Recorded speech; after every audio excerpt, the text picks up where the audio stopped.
पाणी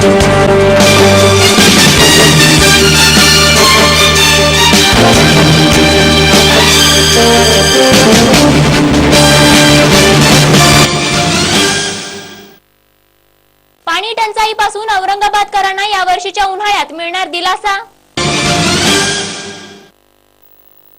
नंदू माधव यांच्यातील सच्चा कार्यकर्ताच त्यांना जिंकून देईल, गिरीश कुलकर्णींचा विश्वास। ठाणे लोकसभा मतदारसंघात महायुतीचा भव्य मेळावा संपन्न। सुरेश धस यांच्या वक्तव्याचा भाजपाकडून केला गेला निषेध। विश्वनाथ आनंदने दिलं टीकाकारांना चोख प्रत्युत्तर। आणि आज मिशन लोकसभामध्ये भाजपाचे नितीन गडकरी यांची मुलाखत। नमस्कार, मी Swati Godse, Time TV Maharashtra news मध्ये मी आपलं स्वागत करते। नजर टाकू त्याच्या हेडलाईन्सवर।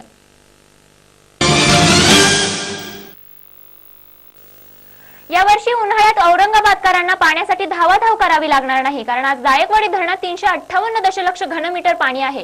गेल्या वर्षी याच महिन्यात धरणाला केवळ 40 दशलक्ष घनमीटर पाणीसाठा होता, त्यामुळे नागरिकांना ऐन उन्हाळ्यात पाणी टंचाईचा सामना करावा लागला होता व त्यामुळेच यावर्षी पाणी बचतीचं महत्त्व नागरिकांना पटलं असून औरंगाबाद शहरात पाणी प्रश्न उन्हाळ्यापुरता मिटला आहे। आणि जर जून महिन्यात वेळेवर पाऊस पडला तर धरणात पाणी शिल्लक राहण्याचीही शक्यता आहे। गेल्या वर्षीच्या दुष्काळाने व पाणी टंचाईमुळे पाणी बचतीचे महत्त्व नागरिकांना पटलं आहे।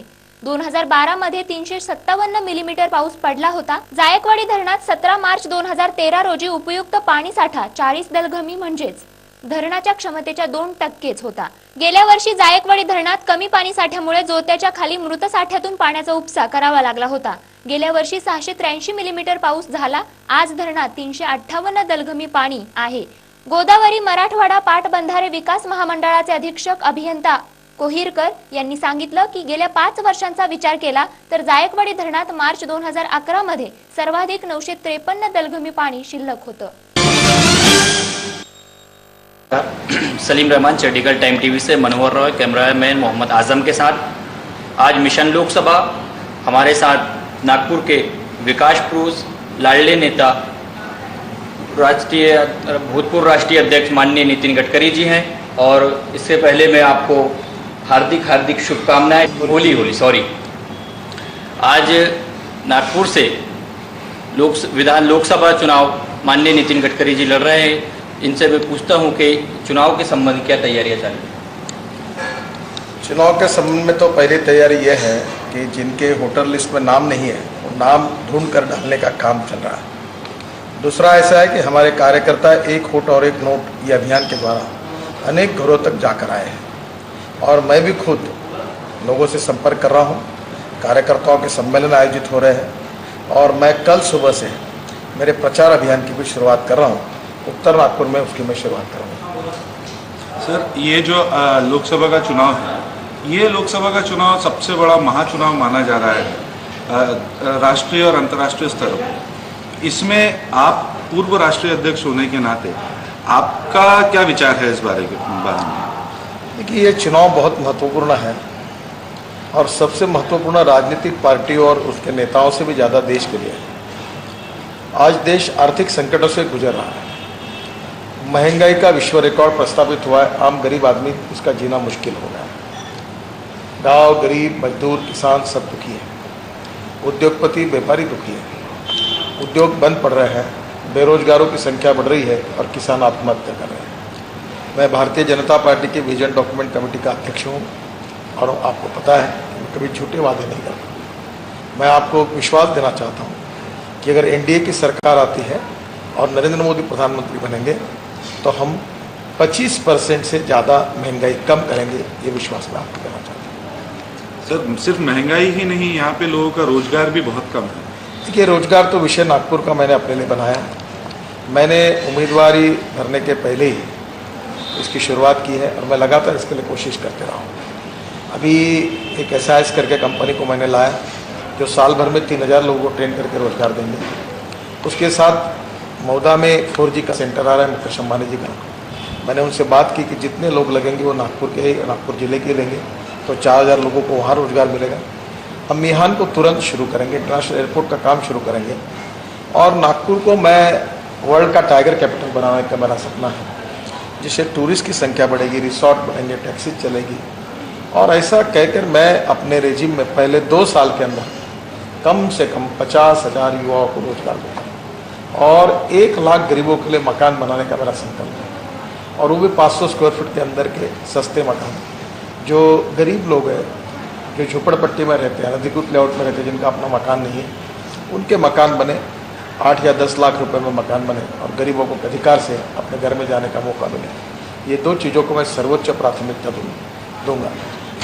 तो हमारी भी सारी शुभकामनाएं सर आपके साथ हैं इस काम के लिए।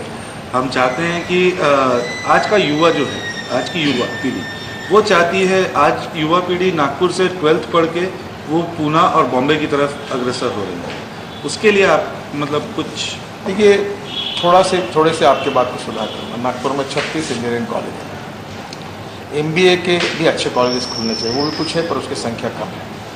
और मैं चाहता हूँ कि यहाँ से पढ़े लिखे इंजीनियर्स को नागपुर में ही रोजगार मिले। जैसे 4G आएगा तो कंप्यूटर और सॉफ्टवेयर इंजीनियर्स को सबको यही काम मिलेगा और सैलरी मुंबई और पुणे की मिलेगी।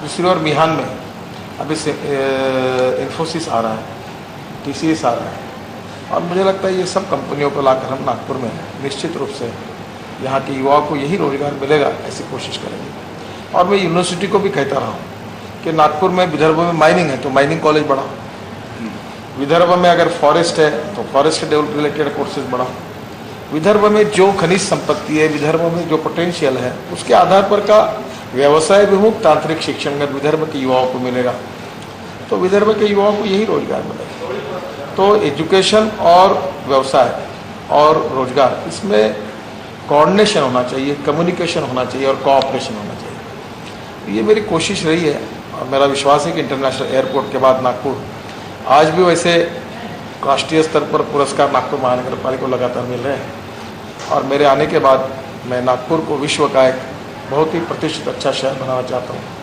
नागपुर का विकास करना चाहता हूँ। कभी जात, पंथ, धर्म और भाषा के आधार पर मैंने काम नहीं किया, जो सही काम है वो सबका किया। कभी पार्टी नहीं पूछी, कभी धर्म नहीं पूछा, कभी जात नहीं पूछी, कभी जात नहीं पूछा। इसलिए जो भी लोग हैं, चाहे किसी भी जात, पंथ, धर्म, भाषा बोलने वाले हों, सबको समान अधिकार मिलेंगे और सबको समान विकास का मौका मिलेगा। यही सूत्र मेरे काम के पीछे है। सर ये तो बहुत अच्छा लगा सर। विदर्भ जो है कम्प्लीटली बोला जाता है ये कॉटन बेल्ट है और पश्चिम महाराष्ट्र जो है वो शुगर बेल्ट कहलाता है।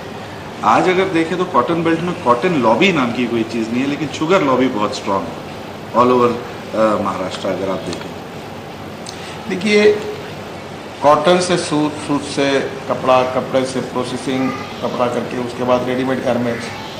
तो नागपुर में कॉटन, विदर्भ में कॉटन आधारित special economic zone, Yavatmal, Wardha, ये क्षेत्र में कॉटन बहुत होता है। और यहाँ अमरावती, अकोला, मैं बुल्ढाना, वाशिम, इस जगह पर निश्चित रूप से कोशिश करूँगा। और नागपुर में दूसरी बात, विदर्भ में आप याद रखिए कि अब विदर्भ में चीनी मिलें चलती है। 3 बंद पड़ी हुई चीनी मिलें हमने शुरू किया, 70,000 एकड़ गन्ना लगा है। करीब इस साल 800 से 1000 करोड़ रुपए का फायदा किसानों को जेब में गया है। ऐसा नहीं है कि नागपुर में गन्ना नहीं लग सकता। अब विदर्भ की पूरी जितनी चीनी लगती है वो पूरी हम दे सकते हैं, इतनी हमारी ताकत है। और मध्य प्रदेश और छत्तीसगढ़ को भी दे रहे हैं। तो इसलिए नागपुर में कॉटन का भी विकास होगा। और अब सोयाबीन भी आया है। अब सोयाबीन में 1 एकड़ में 25 क्विंटल तक उत्पन्न होने वाली जाति आई है, संशोधन हुआ है। अगर अच्छी जाति आई तो तेल बिया के बारे में भी विदर्भ संबंध हो सकता है और किसानों को राहत मिल सकती है। जरूर मैं इन सब बातों का अध्ययन करते रहा हूँ, प्रयोग करते रहा हूँ, विचार करते रहा हूँ। भले मैं नागपुर से चुन कर आऊँगा, पर विदर्भ के विकास की मुझे पहले भी चिंता थी। इसके पहले भी मैंने विदर्भ के लिए काम किया है और आगे भी करता रहूँगा। सर काफ़ी कंट्रोवर्सीज होती है आपका नाम जहाँ पे भी आता है, ये एक यूजुअल प्रैक्टिस है। कुछ लोगों का ऐसा मानना है कि जो सच्चाई के रास्ते पे कोई चलता है या अच्छा आदमी जब कोई चलता है तो उसके ऊपर बहुत सारी छींटे उड़ाने की कोशिश की जाती है। फॉर एग्जांपल, आज होली का दिन है। आज अगर मैं सफ़ेद शर्ट पहन के अगर बाहर निकलूँ तो हर किसी की इच्छा होगी कि मेरे पे थोड़ा सा वो रंग छिड़के। उस तरीके से आप जब भी किसी पोजीशन पे आते हैं या कहीं भी जाते हैं तो ये हमेशा होता है कि आपके साथ कंट्रोवर्सीज अपने आप आ जाती है। देखिए, कोई कंट्रोवर्सी का कोई संबंध नहीं है। ऐसा है, जिस झाड़ पर फल लगते हैं उसी पर पत्थर मारते हैं। और दूसरी बात ऐसी है कि तुम बुरे काम करने से जितने दुश्मन नहीं बनते उतने अच्छे काम करने से बनते हैं। जेलसी के कारण, द्वेष के कारण लोग षड्यंत्र करते हैं। 1.25 सालों में मेरे खिलाफ अनेक षड्यंत्र किए, एक भी आरोप साबित नहीं हुआ। झूठे आरोप करते हैं, बेबुनियाद आरोप करते हैं, कोई आरोप सिद्ध नहीं हुआ। और आज 1.25 साल हुए, मुझे कोई टैक्स का नोटिस नहीं है, कुछ नहीं है। ना मेरी कंपनियाँ थी, ना मैं शेयर होल्डर था, ना मैं डायरेक्टर था, वो मेरे नाम पर बताया गया। कल आपकी चैनल भी मेरी है करके बताया जाएगा। कल एक ने कहा कि ये मैं मिहान के लिए प्रयास कर रहा हूँ, तो मेरी पार्टनरशिप, ऐसे पागल जैसी बातें करते हैं। अभी मैंने कोर्ट में केसेस डाली है, एक बार क्रिमिनल केसेस डालने के बाद मुँह बंद होता है। तो ये इस प्रकार की मैं आपसे अपेक्षा करूँ, अगर मैं दोषी हूँ, मैंने गलत काम किया, जरूर दिखाइए। और मैं सही रास्ते पर जा रहा हूँ, विकास के लिए काम कर रहा हूँ। ऐसे समय मेरा विरोध करके मुझे बदनाम करने की कोशिश की जा रही है, केवल मेरे खिलाफ षड्यंत्र नहीं है। जो लोग नागपुर का, विदर्भ का विकास रोकना चाहते हैं, वो इस प्रकार की कोशिश कर रहे हैं। और ये षड्यंत्र अनेक जगह से होता है। और इसलिए मैं आपसे उम्मीद करूँगा कि अच्छी बातों के लिए, विकास की बातों के लिए यहाँ की मीडिया के साथी भी मुझे सपोर्ट करें मेरे साथ।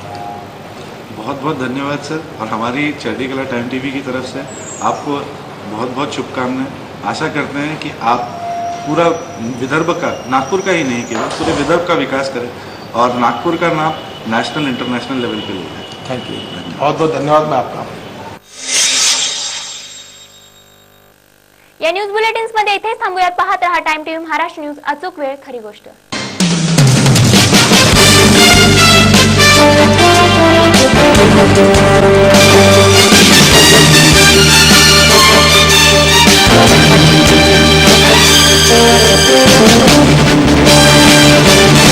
दिनेश कुमार शास्त्री, नमस्कार.